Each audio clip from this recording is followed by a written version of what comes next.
friends. Today we're talking about the greatness of God. We're going to talk about what chapter in the Bible has that nickname, how to find it quickly, and what it's all about. Hi friends, I'm Miss Nancy Ruth. And I'm Mr. Roger. We want to be kids living for Jesus. So the greatness of God is found in Isaiah 40. Isaiah 40. This is our little memory to help us remember how to find that. See how the light shines out. That's the greatness of God. And we're going to see about why we described it with the light. The I stands for Isaiah. And then we have the 40 in the little reflectories of the light. So the greatness of God is found in Isaiah 40. Let's look at how to find that in the Bible. Isaiah is a major prophet. Song of Songs, Isaiah, Jeremiah. Song of Songs, Isaiah, Jeremiah, Lamentations, Ezekiel, Daniel, Hosea.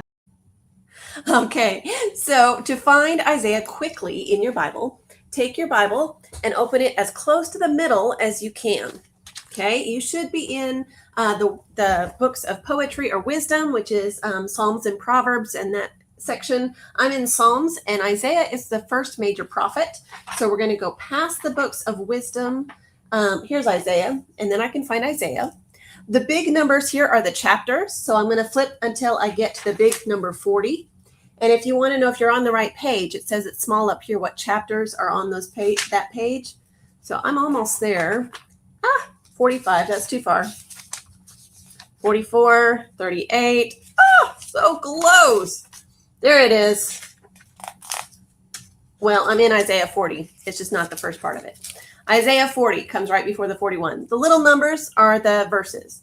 If you look, Isaiah 40 is actually a pretty long chapter. So it has all of this page plus a whole nother column. So let's look really quickly at what is in this chapter that earns it the nickname, the greatness of God. This chapter talks about, there we go.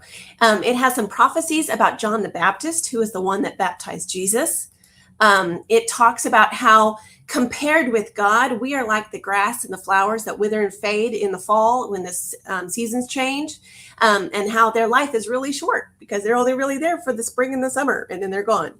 And because compared to God, we are kind of like that our lives are so short. It also talks about how God cares for us like a shepherd cares for his sheep.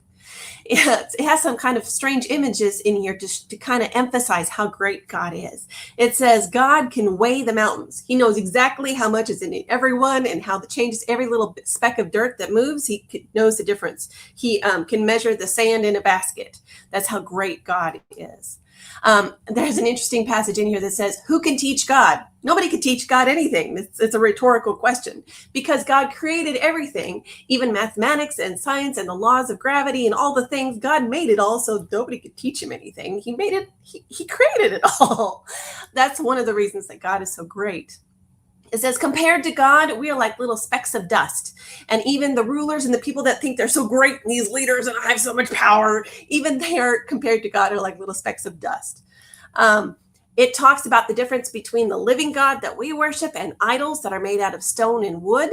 And it talks about how God is so much greater than that, and he can't be captured in a picture, in a statue, in anything. He's so great.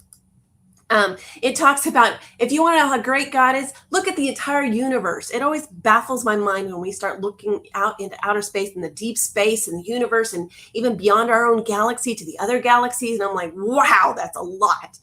But compared to that, God is so much bigger than even that. He can hold all that in his hands. In fact, he's the one that keeps it all working and moving together, from the greatest galaxies down to the little bitty ant. He keeps everything moving and growing and working the way it should.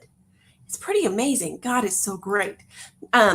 He's the one that, even when we say, oh, look at natural disasters and look at global warming and how the earth is not wearing out and that kind of thing, God's the one that keeps it from going even faster. He's got time in mind that the earth is going to run out. And until then, he keeps things moving and going the way it should. Okay, then it talks about, this is so great. This reminds me of my favorite psalm, which is Psalm 139. It says, who are you to think you can hide from God? It's kind of like, have you ever played hide and seek with a toddler? They do this very thing. They stand right in front of you and they go, you can't see me. Because they can't see you. They think you can't see them.